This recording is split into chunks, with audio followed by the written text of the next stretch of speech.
Aujourd'hui, je voudrais parler sur l'évangile de Luc, chapitre 8, du verset 49 à 51. Je lis le passage. Comme il parlait encore, survint de chez le chef de la synagogue quelqu'un disant, ta fille est morte, n'importune pas le maître.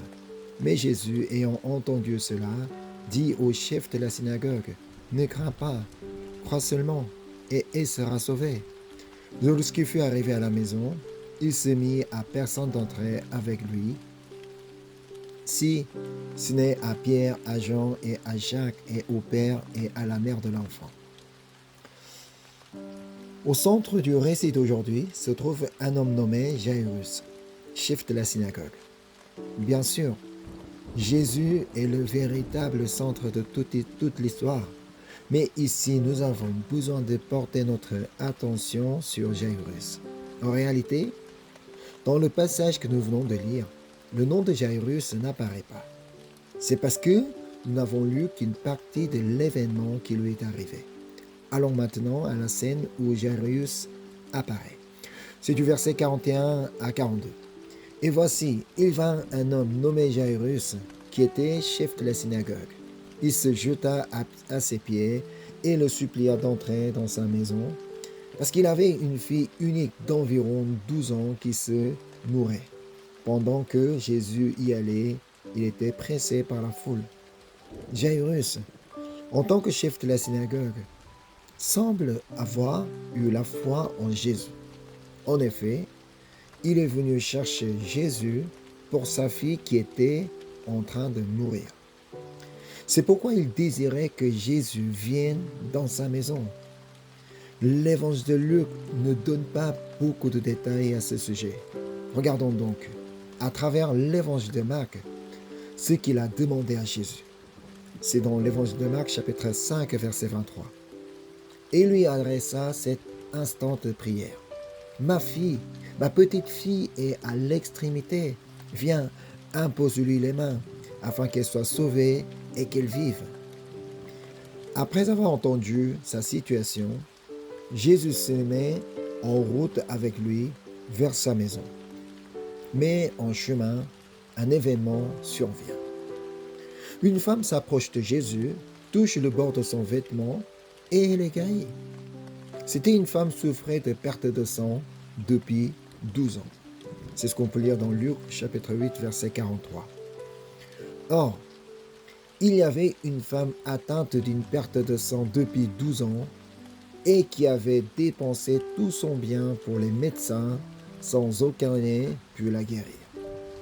Dans l'évangile de Marc, il est précisé que non seulement elle n'avait pu être guérie par personne, mais que, bien qu'elle ait dépensé tous ses biens pour tenter de se soigner, son état s'était au contraire aggravé.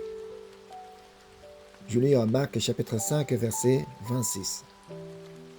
Elle avait beaucoup souffert entre les mains de plusieurs médecins, elle avait dépensé tout ce qu'elle possédait, et elle n'avait éprouvé aucun soulagement, mais elle était allée plutôt en empirant.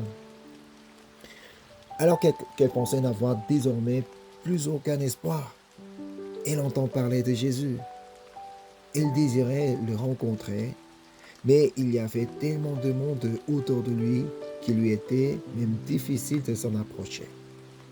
Elle prend donc la décision de s'avancer coûte que coûte et de toucher ne serait-ce que son vêtement. Et se disait qu'en touchant simplement le vêtement de Jésus, elle pourrait peut-être être guérie. C'est ce qu'on peut lire dans Marc chapitre 5 verset 28. Car elle disait, si je puis seulement toucher ses vêtements, je serai guérie. Et comme elle l'avait pensé, au moment même où elle touche le vêtement de Jésus, elle a été guérie. Une œuvre si évidente s'accomplit en elle qu'elle pouvait savoir elle-même avec certitude qu'elle avait été guérie. À cet instant, Jésus s'arrête brusquement, se retourne et demande qui a touché son vêtement. Mais comme une foule nombreuse l'entourait, les disciples ne pouvaient comprendre ce qu'il voulait dire. Maître, La foule se presse autour de toi et tu te demandes qui m'a touché. Ce ne sont pas une ou deux personnes.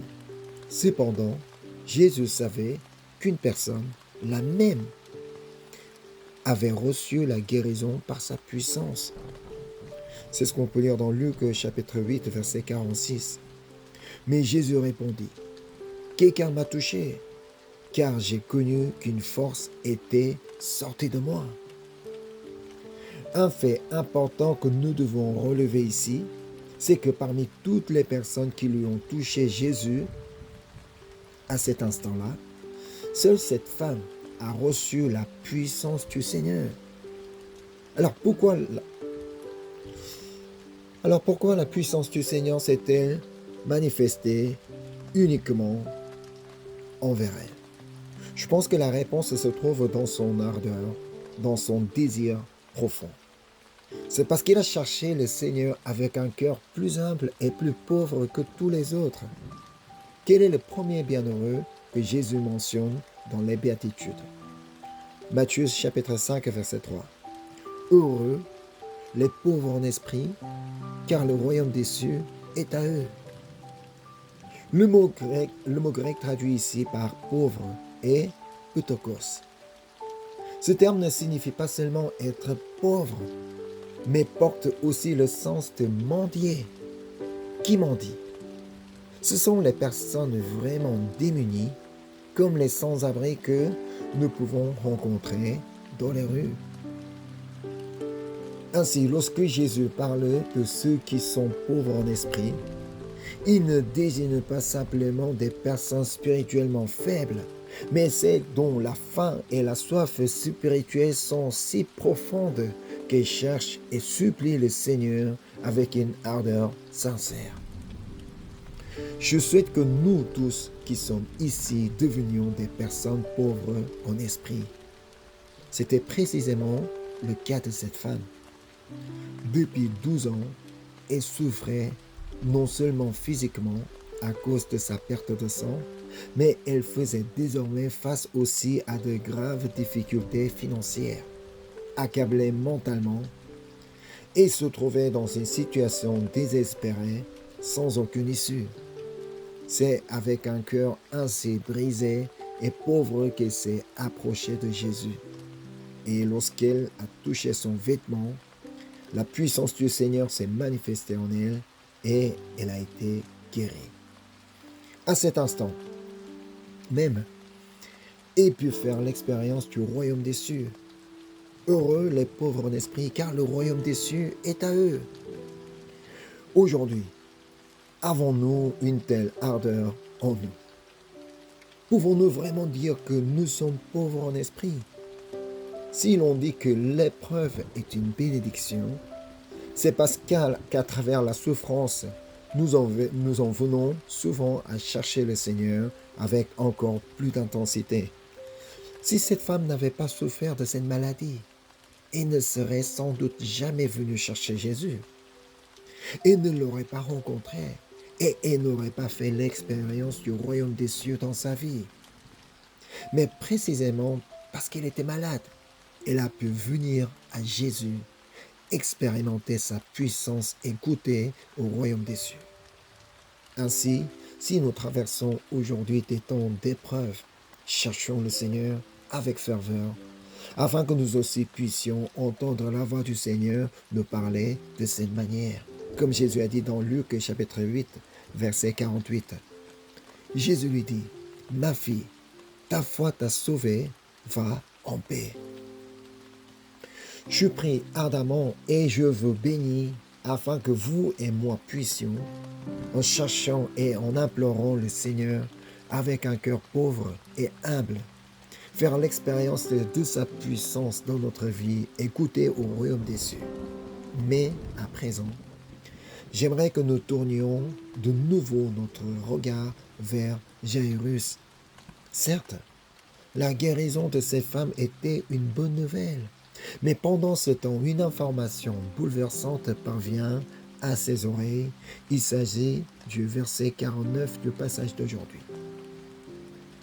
Comme il parlait encore, survinrent des chefs chez le chef de la synagogue quelqu'un disant « Ta fille est morte, n'importune pas le maître ».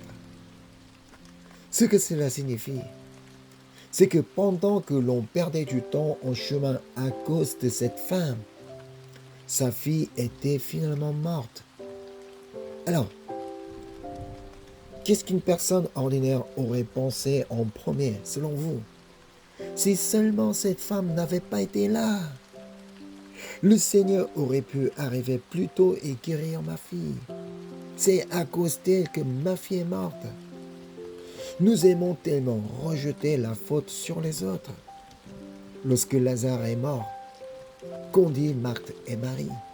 Seigneur, si tu avais été ici, mon frère ne serait pas mort.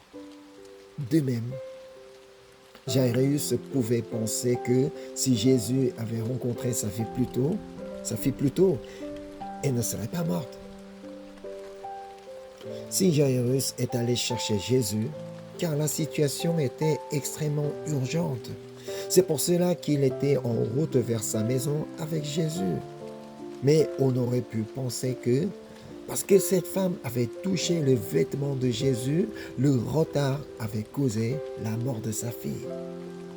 À ce moment-là, sa propre fille était en train de mourir.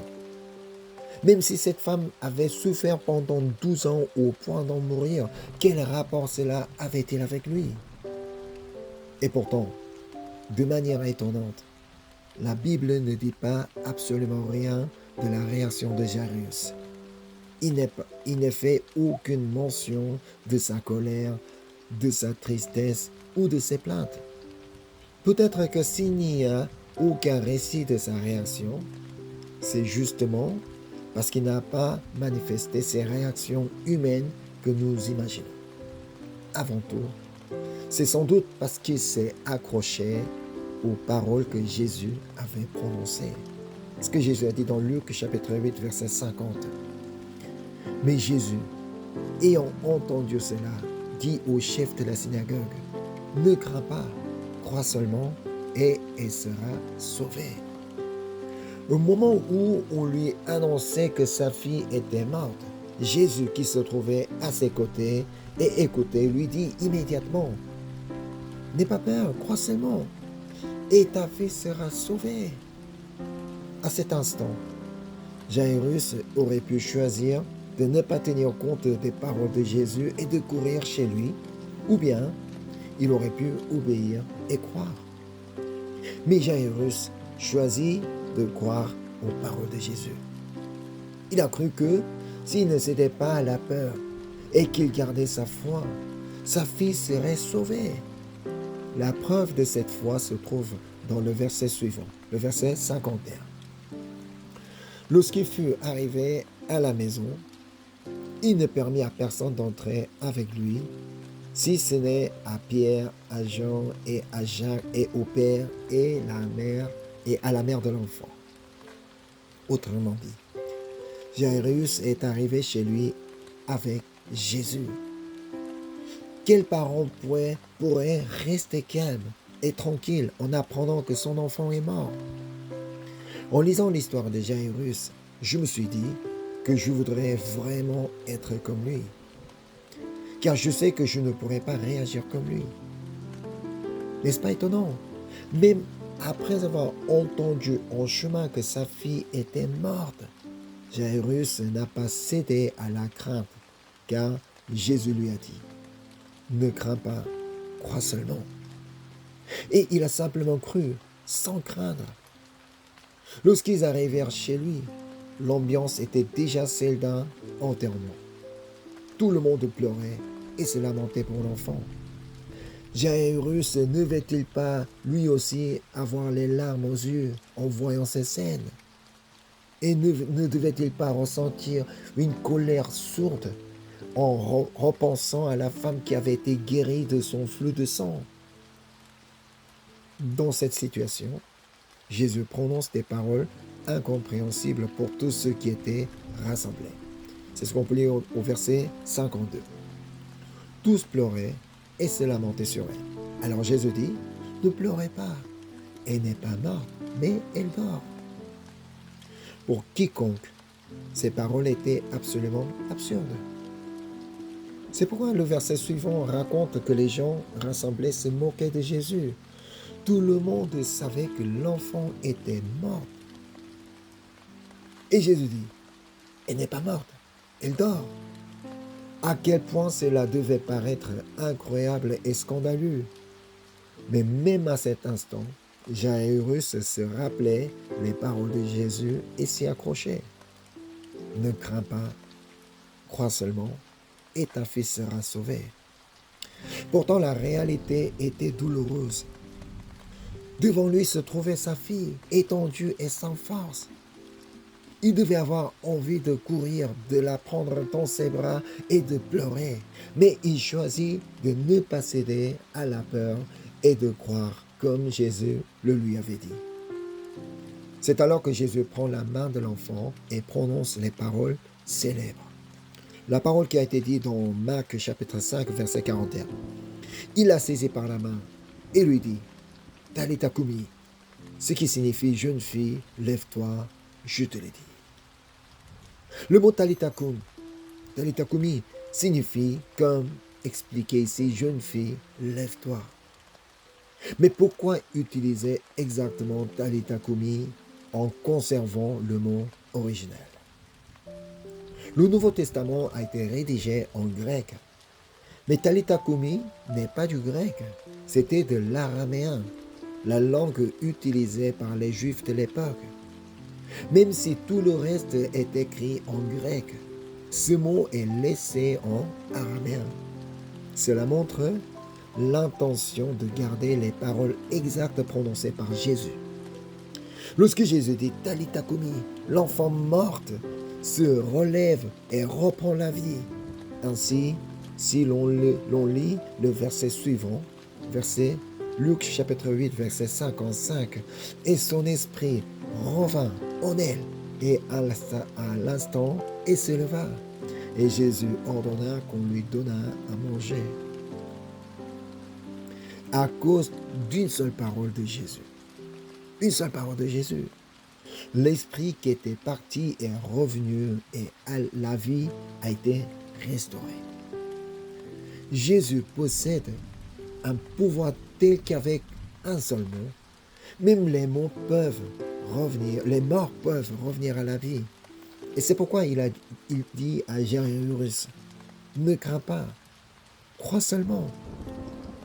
Aujourd'hui, qu'est-ce qui vous fait peur ou vous inquiète? Je crois que le Seigneur nous dit la même chose à chacun de nous. Ne crains pas, crois seulement. N'aie pas peur, crois seulement. Car le Seigneur est celui qui, par une seule parole, peut faire revenir les morts à la vie. Le Seigneur est celui qui a créé le soleil, la lune et les étoiles par un seul mot. Il a créé la terre et tout ce qui s'y trouve, les plantes et les êtres vivants par un seul mot. C'est pourquoi lorsque nous lisons le chapitre 1 de l'évangile de Jean, du verset 1 à 3, au commencement était la parole, et la parole était avec Dieu, et la parole était Dieu. Elle était au commencement avec Dieu. Toutes choses ont été faites par elle, et rien de ce qui a été fait n'a été fait sans elle. Voyez, puisque tout a été créé par sa parole, le Seigneur peut aussi par un seul mot redonner la vie à ceux qui sont morts. Devant le tombeau de Lazare, Jésus n'a prononcé qu'un seul mot. Lazare, sors. Et Lazare, mort depuis 4 jours, est sorti vivant du tombeau. Souvenez-vous de cela. Le Seigneur peut tout accomplir par une seule parole. C'est pourquoi il veut que nous croyions en sa parole. Avant de retourner jeter ses filets, que dit Pierre à Jésus? C'est ce qu'on peut lire dans Luc chapitre 5, verset 5. Simon lui répondit, « Maître, nous avons travaillé toute la nuit sans rien prendre, mais sur ta parole, je jetterai le filet. » Lorsqu'il s'est appuyé sur la parole du Seigneur pour jeter ses filets, Pierre n'a-t-il pas attrapé une quantité incroyable de poissons, impossible à obtenir par ses propres forces? De la même manière, lorsque nous nous appuyons sur la parole de Dieu et que nous croyons, nous verrons dans notre vie la puissance étonnante de cette parole à l'œuvre. Qui devait être le plus étonné de voir la jeune fille revenir à la vie? Bien sûr, c'est Jairus, son papa. Il n'était pas facile de croire que sa fille pourrait revenir à la vie. Mais puisque Jésus lui a dit, ne crains pas, crois seulement. Il a cru simplement. Et il a pu effectivement voir sa fille revenir à la vie. C'est ce qu'on peut lire dans Luc 8, verset 56. Les parents de jeune fille furent dans l'étonnement et il leur recommanda de ne dire à personne ce qui était arrivé. Je crois que dans nos vies aussi, des événements étonnants peuvent se produire, tout comme pour Jairus. Cependant, tout le monde ne fait pas l'expérience de ces miracles. Qui peut vivre ces choses extraordinaires? Ce sont ceux qui croient à la parole du Seigneur, qui dit « Ne crains pas, crois seulement ». C'est la raison pour laquelle Jésus a averti les parents de ne pas parler à personne de ce qui s'était passé. Ce n'est pas que le Seigneur ne pourrait pas redonner la vie à tous les morts, mais parce que ce n'est pas nécessaire pour chacun. Le Seigneur agit spécialement pour ceux qui, comme Jairus, ont une foi véritable. Bien que le temps ait été retardé par la femme rencontrée sur le chemin et que la fille ait été déclarée morte, le Seigneur agit pour ceux qui, à l'instar de Jairus, croient pleinement à sa parole. Devant la mort de sa fille, Jairus aurait pu se mettre en colère contre cette femme, se plaindre à Jésus, être rempli de tristesse ou de rage. Mais il a choisi de croire sans craindre, suivant simplement les paroles du Seigneur. Et c'est ainsi que le Seigneur a ramené sa fille à la vie. Le Seigneur veut que nous croyions en sa parole. Lorsque la foi dans la parole devient difficile, souvenez-vous des paroles de Jésus devant le tombeau de Lazare. C'est l'évangile de Jean chapitre 11 verset 40. Jésus lui dit, « Ne t'ai-je pas dit que, si tu crois, tu verras la gloire de Dieu ?» Je crois que le Seigneur nous dit aujourd'hui la même chose à chacun de nous. Tout comme il a dit à Jairus, ne crains pas, crois seulement. Ne crains pas, crois seulement. Si nous croyons simplement, sans craindre, nous pourrons entendre la voix du Seigneur prononcer Talitha Komi dans notre vie également. Lorsque le Seigneur prononce un seul mot concernant un problème qui nous bloque, ce problème peut disparaître complètement. Mais comme nous ne savons pas quand il dira ce mot, que devons-nous faire en attendant?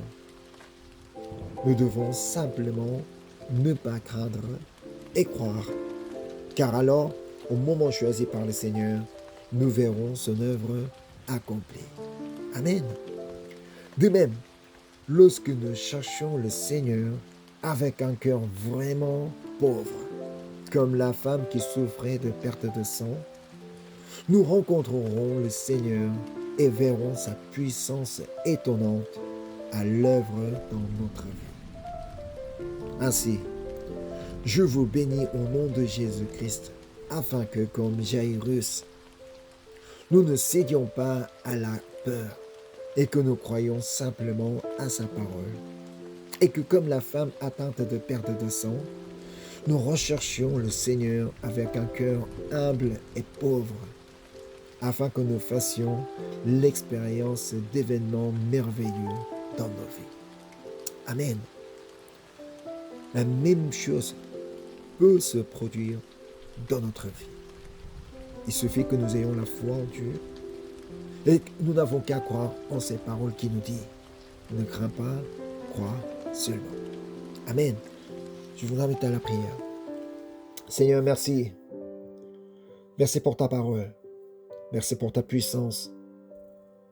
Merci parce que ton amour est tellement grand.